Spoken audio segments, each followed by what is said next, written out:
All right, Rivet crew, Wednesday workout this week. We have 8 rounds of 45 double unders, 30 air squats, and then some calories on the row, or 15 for the boys and 12 for the girls. Kind of a longer time demand on today's workout. A lot of rounds, a lot of reps.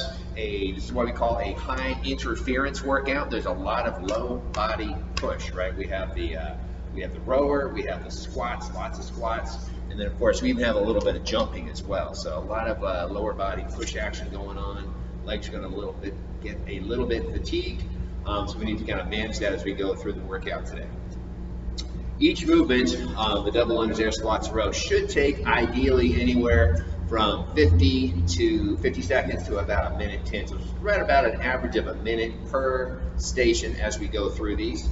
Time your double unders. If you struggle with the double unders, keep it definitely no longer than a minute, ideally more like 50 seconds or something like that. So either pick a number that you can get done in that amount of time. So lower the reps if necessary, or if you're doing singles, we usually do 1.5 times on the single unders, but either way, keep it to under a minute. Air squats, you've got 30 reps, which per round doesn't sound too bad. When add up all 8, that's a lot of reps right there. Make sure you're hitting those RX range of motion standards, right? If you don't do it right, it is not RX. So hips and knees are fully straight at the top, right? You're not ending up like this at the top of every squat, you're ending up like this. And you're getting the hip crease right here below the top of the knee here, every single rep. So stand all the way up, all the way down, all the way up, all the way down. Get the idea. Don't cheat that range of motion, right? If you want the RX score, you got to do the RX movement. And then, row is designed, like I said, to be about a minute or so for most people. Strategy-wise, well, let's see. Like I said, so consistency, right? I talk about these things. This isn't a sprint by any means. It's a longer workout. It's many rounds. It's 8 rounds. We want to control the pace of our first couple rounds in order to stay consistent through the following 6 rounds after that, right? As like most of these workouts, if we come out too fast, too hard, we end up going slower and slower and slower. Good idea, control your pace on the first couple rounds so you can stay consistent throughout the finish. And of course, round 8, boom, pick it up, right? Just kind of go for the gusto, go for the win, and kick it on that last round with those squats and those rows. Don't listen to your legs, they're going to be tired, but speed it up on the last one. So things to think about. Well, first off, let's see. Timing. Let's talk about timing on the movements. So first off, if you struggle with double unders, if you tend to chip over the rope a lot, something that you can practice is what we call double taps, right? Where we just stand, no rope in hand, just your hands right here, jump, tap those hands on the legs twice at the top, and this helps find your rhythm and your timing for the double unders. So basically what we do is we jump up, and at the top of our jump, we spin rope twice really quickly before we land. That's how double unders work. So if you struggle with that timing, try a few double taps. Jump, jump. See that? You get that kind of da-da, da-da, da-da. Practice that prior to your double unders. And then air squats, something that's going to help you get through the many, many air squats today. I would suggest is throwing just a little teeny pause at the top of every air squat.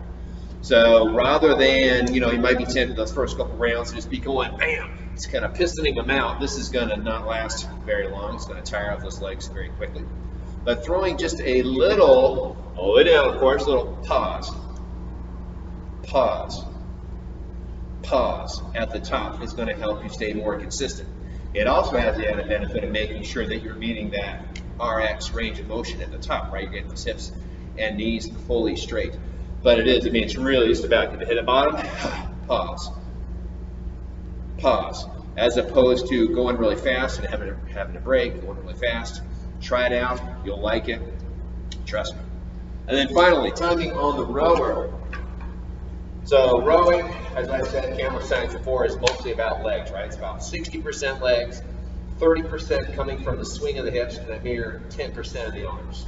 So timing in the stroke, something you can think about when you're doing your 2-minute warm-up row today, is this. So catch position, heels are flat, shins are relatively vertical, back is straight, you're leaning slightly forward, right shoulders are ahead of the hips. arms are long. This is kind of an optimal starting position. So, timing. We want to make sure the shoulders are still ahead of the knees until after the legs straighten, right? So, shoulders are still ahead of the hips. Boom. Then we swing open up the hips right past the second part. Bring those shoulders back just behind the hips, right? Kind of swing back the hips right here. And then finally, a little pull at the end. And it's the exact opposite going back, right? Legs, hips, arms. But I really want you to focus on the stroke. So keep those shoulders ahead of the hips until after leg extend. Then lean back, swing back with the hips, and then pull with the arms. 1, 2, 3. Timing is very important to efficient rowing. All right, that's all I got for you guys. Oh yeah, and then extra credit, in case this isn't obvious, you're doing 5 rounds, you're doing 1 round every 2 minutes, you're gonna bang out 20 GHD sit-ups, and in the time remaining, you're gonna get upside down. If you're practicing your handstand walking, get upside down, see how far you can go in the remainder of the 2 minutes, or barring that, get on the wall, do some handstand push-ups, or some variation thereof overhead pressing in the time remaining before going back to the GHD the next couple minutes. All right, there you go, guys. Have a great workout. Talk to you tomorrow.